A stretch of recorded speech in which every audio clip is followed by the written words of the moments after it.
இந்த சாவாமையை பற்றி சொல்கிறேன் இல்லைங்களா, நான் சாவதே கிடையாது, சாவவே மாட்டேன்னு காரணம் இருக்குது. நானும் வைஃபும் பேசின்னு வரோம்.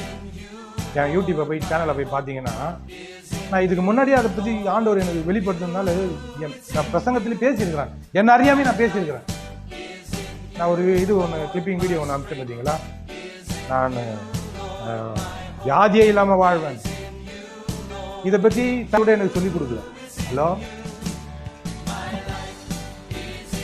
நான் யாரோ சொன்னதை நான் சொல்ல, ஆவியானவர் பேசுறாரு, நான் பேசியிருக்கிறேன். ஆண்டவர் சொல்றாரு, பரிகரிக்கப்படும் கடைசி சத்துரு மரணம்ன்றாரு. இது கடைசி காலம். இந்த கடைசி காலத்துல எப்பா உன்னதான் நான் தெரிஞ்சிருக்கிறேன், இதை குறித்து உனக்கு வெளிப்பாடெல்லாம் நான் கொடுத்துருக்கிறேன்.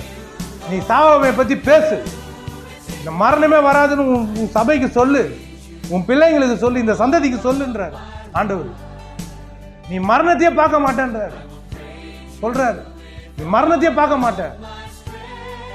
அப்போ மரணத்தையே பார்க்க மாட்டேன்னா எல்லாமே சாவறாங்க. அவன் சாவறான்னா அவன் அது குறித்த அறிவு இல்லை, பிரசங்கம் பண்ணல, பிரசங்கம் யாருமே பண்ணல. நீ சாவ மாட்டேன்னு யாரும் பிரசங்கம் பண்ணல. நித்திய ஜீவனை கொடுத்துருக்குற, அதை குறித்து யாருமே பிரசங்கம் பண்ணல. அதனால அவங்களுக்கு வெளிப்பாடு வரல, அதை குறித்து விசுவாசிங்க.